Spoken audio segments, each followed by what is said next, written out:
Bonjour à tous, c'est Sandrine. Alors, je suis heureuse de vous retrouver aujourd'hui pour vous présenter un petit livre très sympa, L'art du pendule. Si vous vous intéressez au pendule et que vous avez envie d'apprendre, vous allez voir ce petit bouquin-là. Il va il va vous donner plein d'indications pour commencer avec un pendule. Donc, moi, je vous ai mis quelques pendules ici en présentation. Je vous en parlerai un peu plus après. Donc, c'est des petits bouquins. Alors, celui-ci est de Andrea Louis. C'est aux éditions Nouvelles Énergies et c'est dans la collection Apprentie sorcière. Dans cette même collection, d'ailleurs, je vous ai présenté les cristaux et les énergies. Ils sont super, hein. Il y a de jolies illustrations. Vous allez retrouver toutes les pierres ici, comment vous allez choisir une pierre, comment travailler avec eux. Donc, je vous le mettrai en barre d'infos. Et puis, je vous avais présenté celui-ci aussi, les petits rituels de magie. C'est pareil, ici, Mabon pour faire de la confiture de châtaigne, Belthème pour faire du vin. On avait quelques recettes, des bougies magiques. Là, j'ai mis un petit post-it parce que c'est bientôt la pleine lune d'octobre, hein, samedi. Une pleine lune en bélier. Ici, on a la pleine lune de juillet, les rituels à accomplir, le rituel de l'Ita. Enfin, voilà, quoi. Il y avait l'ancrage. Voilà, il y avait plein de choses. Le cercle magique, l'hôtel de poche. Enfin, voilà. Et joliment illustré. Donc, je vous mettrai en barre d'infos. Là, je reviens à celui-ci, donc l'art du pendule, avec associé aux cartes divinatoires. Donc, découvrez ces deux outils fascinants et facilement accessibles, quelle que soit l'étape de votre chemin spirituel. Donc, le pendule amplifie votre propre perception afin de la rendre visible. Il vous aidera à obtenir des réponses à toutes sortes de questions, à localiser des personnes, à retrouver des objets. Les cartes s'utilisent de façon complémentaire, elles vous aideront à développer votre intuition, mettront en lumière de nouvelles hypothèses et vous permettront d'aborder l'avenir avec plus de sérénité. Donc apprenez à les choisir selon vos besoins, à les utiliser de façon adaptée aux circonstances, à définir la planche de radiesthésie ou le tirage le plus adapté. Retrouvez aussi des conseils pour en prendre soin et les utiliser via des rituels simples. Et ici, vous avez un petit mot sur le parcours de Andrea Louis. Donc, on va le regarder, ce petit bouquin. Donc, on a un sommaire. Vous voyez, c'est assez grand. J'ai peut-être peut-être agrandir la caméra, que vous voyez mieux. Voilà. Donc, vous voyez, le sommaire est bien rempli. Hein. On va découvrir beaucoup de choses à l'intérieur de ce petit bouquin. Il est joliment illustré. Donc, on va retrouver une petite introduction.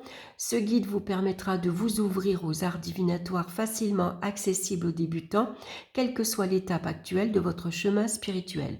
Vous pourrez également apprendre à mieux vous connaître dans une démarche de développement personnel.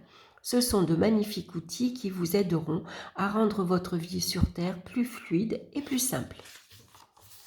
Donc, découvrir les arts divinatoires. Qu'est-ce qu'un art divinatoire?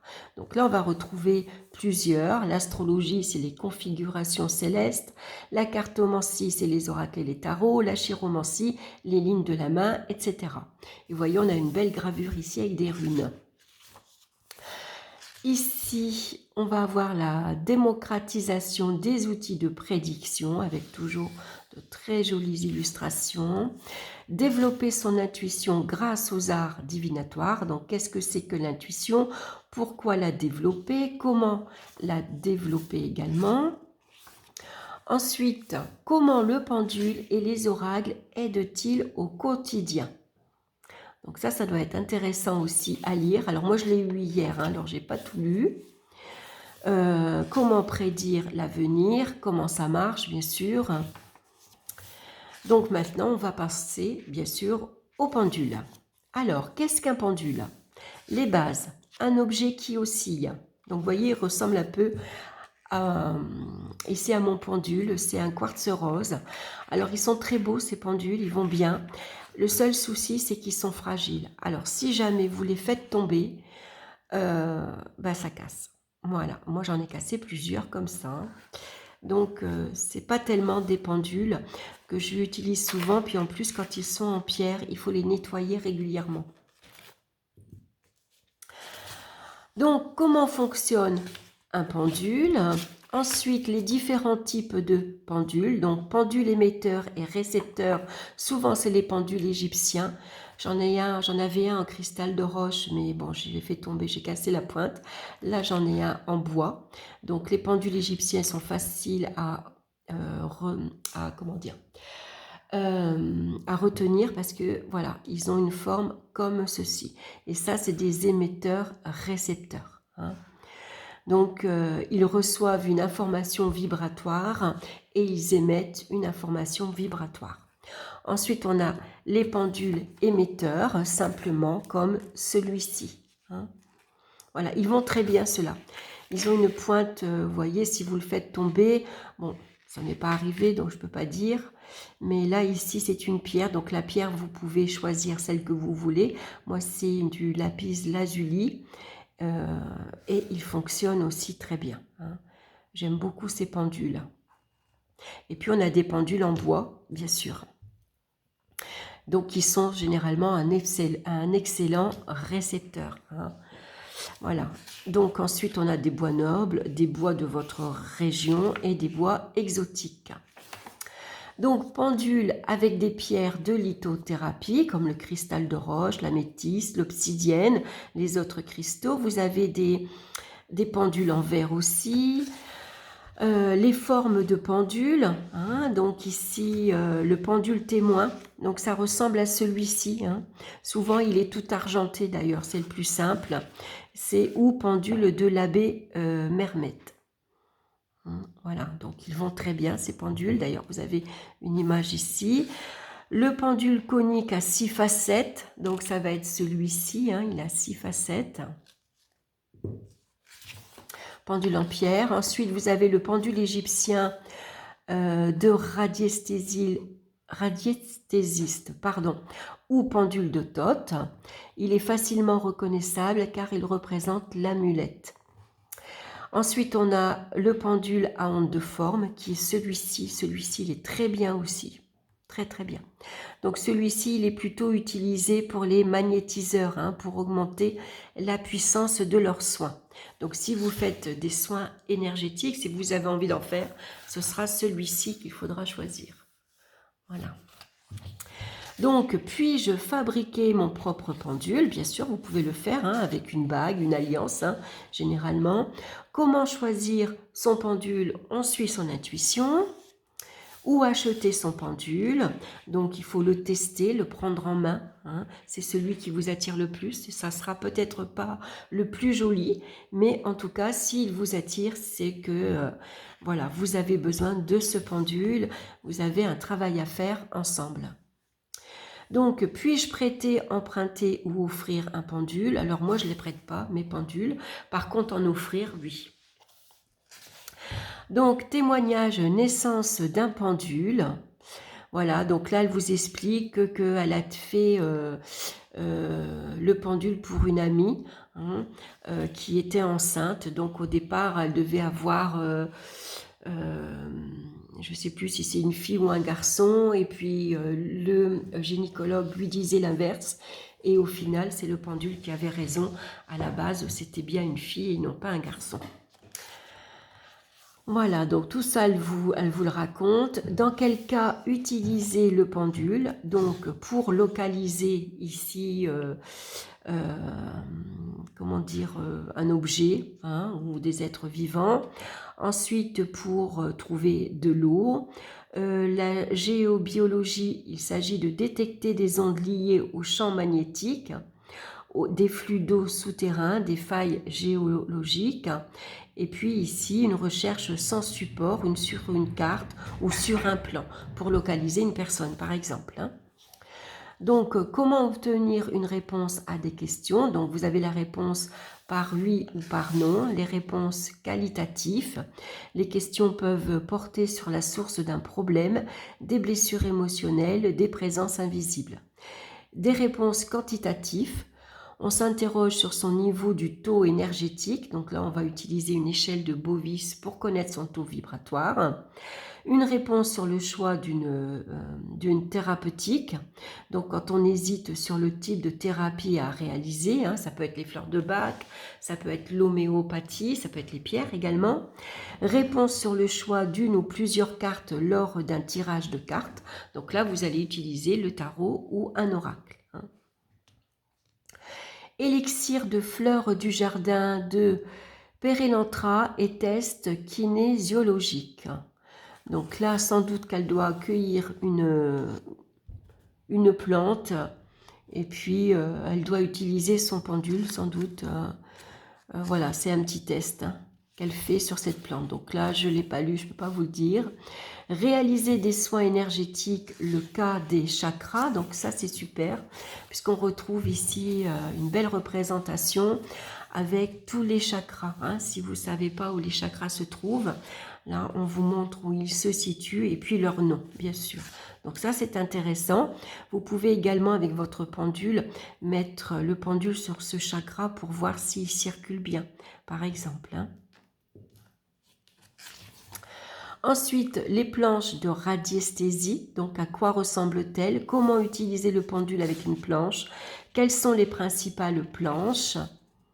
Donc, la planche du taux vibratoire, la planche du oui-non peut-être, la planche du taux de vitalité et des chakras, la planche sur l'origine des troubles, la planche de datation d'un événement, des blessures émotionnelles et de datation, la planche des émotions, sentiments profonds. Donc, toutes ces planches, vous pouvez en trouver gratuitement sur Internet. Donc, n'hésitez pas à aller en imprimer. Donc, ici, vous allez retrouver une planche de 8 noms. Donc, par exemple, oui, c'est maintenant, plus tard, un autre jour. Si c'est non, eh ben, c'est parce qu'il y a du danger, il y a un piège, ennui pour plus tard, refuser, interdiction divine. Ici, vous avez le oui, non en plus simple. Donc oui, non. Il faut reformuler la question parce qu'elle est mal posée ou la réponse est peut-être. Donc ça, c'est sympa.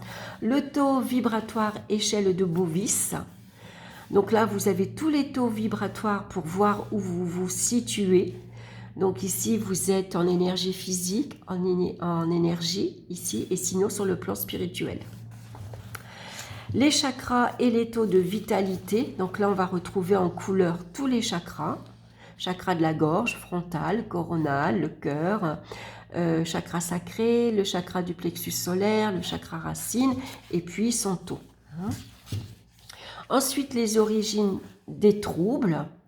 Donc, si vous avez des troubles sur le plan physique, énergétique, émotionnel, les blessures émotionnelles et datation. Donc les blessures, on va retrouver les blessures de l'estime de soi, la honte, l'enfermement, la déception, des blessures d'amour, d'abus, d'abandon et ainsi de suite. On a ici une datation d'un événement. Donc 1 mois, 2 mois, 3 mois, 1 an, 4 ans, 5 ans et ainsi de suite. Ici, on va avoir émotions et sentiments profonds. Donc des émotions négatives et des émotions positives. Alors ça, je trouve ça super pour savoir pourquoi, par exemple, aujourd'hui, je ressens, par exemple, de la colère. Donc c'est intéressant et après, vous pouvez venir aux origines des troubles. Voilà, vous regardez où se situent vos émotions, pourquoi vous êtes en émotion négative ou en émotion positive. Si vous êtes en émotion négative, vous allez prendre ici l'origine des troubles et vous allez savoir pourquoi vous êtes en colère, par exemple. Donc, je trouve ça super. Alors, on peut les photocopier et puis les agrandir. Ensuite, dans quelles conditions utiliser le pendule? Donc, l'environnement, l'état physique et émotionnel, besoin d'ancrage, bien sûr, mais ça, c'est valable pour les cartes aussi. Ensuite, on a méditation d'ancrage. Donc, voilà, ça, vous pouvez l'enregistrer, puis la réécouter. Donc, ensuite, le choix du pendule, la programmation du pendule, la position, la prise en main. Vous voyez, elle vous montre ici en photo. Puis-je penduler pour quelqu'un d'autre? Bien sûr. L'autorisation de l'univers, hein, il faut demander l'autorisation à la personne. Utiliser un pendule pour la première fois, donc commencez par le oui, poursuivez par le non. Ensuite, montrez-moi un peut-être et le temps du remerciement. Hein, remercier son pendule. Alors, quel genre de questions poser? Sans planche. Alors, est-ce bon pour moi pour, etc. Suis-je prête, par exemple, à me lancer dans une histoire amoureuse? Ce soin est-il bon pour moi? Cette personne, un-tel, a-t-elle une influence bénéfique sur ma vie? Dois-je envisager un déménagement, un changement de voie professionnelle, par exemple, hein? C'est des questions à poser. Donc moi, tout au départ, ce qui est intéressant, c'est que vous allez d'abord confirmer votre oui, votre non et votre peut-être. Et par exemple, vous pouvez demander, est-ce que ma fille s'appelle bien Maureen? Est-ce que mon chien s'appelle bien Marley? Par exemple, hein, pour voir que normalement, votre pendule doit vous répondre oui, hein, surtout si vous avez donné vos vrais noms, vos vrais prénoms. Hein. Donc, c'est pas mal d'essayer comme ça. Par exemple, est-ce que ma voiture est noire? Est-ce que j'habite bien à tel village? Est-ce que mon métier correspond bien à ça? Voyez, pour voir déjà si votre pendule vous répond correctement. Donc ici, on va apprendre à travailler avec une planche. Donc avec la planche du oui-non, du taux vibratoire. Donc là, on va s'entraîner, bien sûr. Ce qui est intéressant, c'est de s'entraîner avec toutes les petites planches ici qu'on vous présente. Hein. Il faut énormément s'entraîner, hein, comme les cartes. Comment poser les questions? Donc, je formule ma question avec soin. Hein. J'obtiens une réponse faussée ou aucune réponse, donc le pourquoi. Je confirme la réponse. Reformuler la question si vous n'avez pas eu une réponse adéquate. Pourquoi? Alors, généralement, on ne va pas reposer plusieurs fois la même question. Hein. Pareil, quand on fait un tirage de cartes. Demandez confirmation à l'univers. Cherchez la réponse en vous-même. Comment amplifier et optimiser les réponses du pendule? Donc ça, c'est super intéressant. L'eau de gemme. Donc ça, c'est de l'eau que vous allez prendre en bouteille, que vous mettez dans une petite fiole, une petite bouteille, et vous allez mettre des pierres. Alors, vous mettez par exemple des pierres de lune si vous voulez faire de l'eau de lune, par exemple. Donc là, samedi, c'est une pleine lune en bélier. Donc, vous mettez votre bouteille à la pleine lune avec, par exemple, une pierre de lune à l'intérieur, hein, que vous allez pouvoir après réutiliser pour faire des rituels magiques, par exemple. Donc, les questions sur l'avenir, le pendule et le libre arbitre. Ensuite, quand utiliser le pendule? Donc, j'évite l'usage systématique. Je l'utilise comme une guidance. Prendre soin de son pendule. Donc, je le nettoie, je le purifie. Hein. Donc, comment faire? Alors, on peut bien sûr passer son pendule avec ici de la sauge par fumigation. Vous pouvez le tremper dans de l'eau froide. Vous pouvez les recharger au soleil ou à la pleine lune. Hein. Voilà, comment vous les rangez? Donc, si vous avez un petit coffre, vous pouvez ranger vos pendules avec des pierres hein, également. Donc, les pratiques d'utilisation du pendule, donc déterminer le taux vibratoire d'une personne, comment faire? Comment remonter le taux vibratoire d'une personne? Donc, ça, c'est super intéressant. Les soins énergétiques hein, pour déterminer le taux vibratoire d'un animal. Donc, vous pouvez vous entraîner sur votre chien ou chat.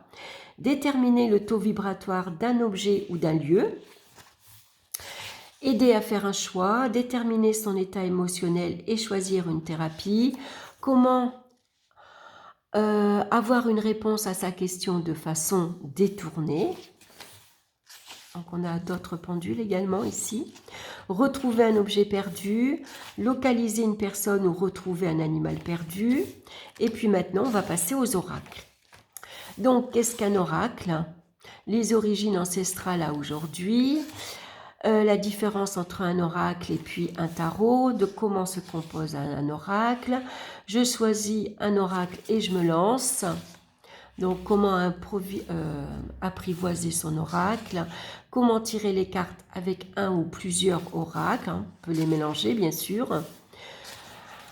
Quels sont les différents tirages pour débuter? Donc à une carte, à 2 cartes, à 3 cartes. Hein. Donc là, ici, on a un tirage à 3 cartes. Ici, on va avoir un tirage à 4 cartes avec les questions. Un tirage à 5 cartes. Tirer les cartes pour quelqu'un d'autre.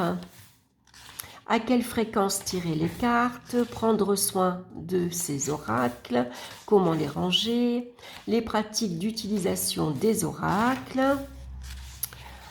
Ensuite, combiner pendule et oracle. Voilà, ça c'est intéressant. Pourquoi utiliser le pendule pour tirer les cartes? Comment procéder? Donc je ne vous lis pas tout, hein, parce que sinon il y aura plus de surprises. Donc vous voyez, il y a toujours de très jolies illustrations. Ce pendule-là est magnifique. Et pour aller plus loin, alors les autres supports de divination, donc il y a la fumée, il y a le feu, il y a l'eau, la mousse, les nuages, les miroirs, les runes, la cristallomancie, l'oniromancie par les rêves. Ensuite, on va découvrir le chakra de la gorge, le chakra du troisième œil, le chakra coronal, donc pour développer ses visions. Se servir des signes comme outils divinatoires, donc les signes dans les nuages. Et puis ici, on a un petit carnet de tirage. Donc vous allez marquer la date et l'heure, la question ou la demande, le type de tirage choisi, donc carte, oracle, tarot ou alors pendule. Les cartes tirées par exemple, ou le pendule choisi. Et puis ici, voilà, par rapport à votre situation, vous allez marquer donc la conclusion. Et voilà, et on a plusieurs petites feuilles comme ça. Donc ça, c'est super sympa. On en a plusieurs, hein. On a une bonne quinzaine, vingtaine de feuilles comme ça. Donc ça, c'est super. Et puis ensuite, on a, bien sûr, on continue toujours avec de jolies illustrations. Et voilà, donc je trouve ce petit bouquin très très bien. Vous, si vous voulez apprendre le tarot, il existe hein, en petit format comme ça, où vous allez apprendre donc l'art de tirer les cartes tarot ou oracle. Voilà, donc moi je le trouve super sympa. Pour débuter, je trouve ça excellent. Pour apprendre à combiner le tarot, les cartes oracles avec un pendule, je trouve ça super intéressant aussi. Donc voilà, puis surtout à petit prix, hein, 7,95 €. Bon, voilà, on ne se ruine pas. Et puis, c'est une très petite, sympa collection, je trouve. J'aime beaucoup ces petits livres. Voilà, donc j'espère que cette petite vidéo vous aura plu. N'hésitez pas à me laisser vos commentaires, à partager, à liker, à vous abonner également si ma chaîne vous plaît. Et puis, bah, écoutez, moi je vous embrasse et on se retrouve très bientôt pour une nouvelle vidéo. Bye bye!